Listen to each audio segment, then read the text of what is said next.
All right, so we are going to draw out the blood vessels in the body, and you're going to want to copy what I do, and I'd encourage you to kind of draw as I draw so you don't lose track of things, and make it fairly large. I'm thinking like quarter of a page in a notebook paper kind of thing. So we're going to start just by drawing a person. So we got the head and the neck, and this person has mittens on apparently for simplicity, but the thumbs matter because remember, anatomical position, the thumbs are to the outside.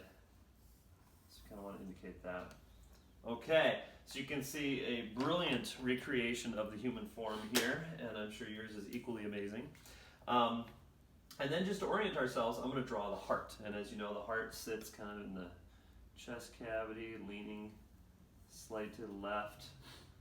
That's all right, that'll work. Okay, so we're going to start by making a little blood vessel that comes up and starts to duck down here. And we're going to call that A. And so I'm going to make a little A equals kind of thing here. And then there's going to be a little tiny branch point here. And we're going to call that branch point B. And you can keep a list over here. B is then going to branch up towards the neck. And we're going to call that C. And then B also kind of heads over along the shoulder here, and we're going to call that D. And then around the shoulder, it kind of rounds the corner, we'll call that E. And then it comes down about halfway down the arm, and we'll call that F.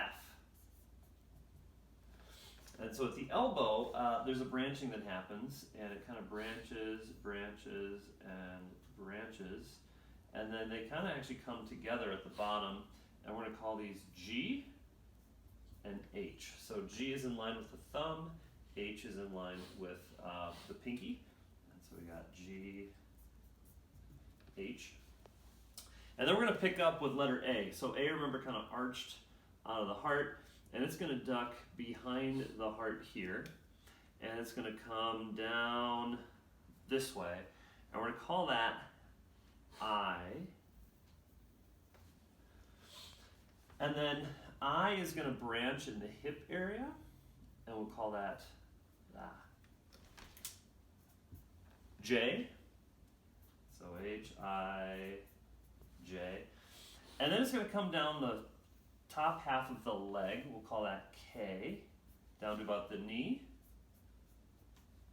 And then just like in the arm, there's going to be a branch, it's going to come down, do the loop-de-loop thing, JK, and this will be L and M. And then finally, picking up with letter I here, there's this little nub that kind of branches off there. We'll call that letter N, and we'll figure out where that goes later. So, this is kind of a rough roadmap of the major highways of arteries that run through your circulatory system.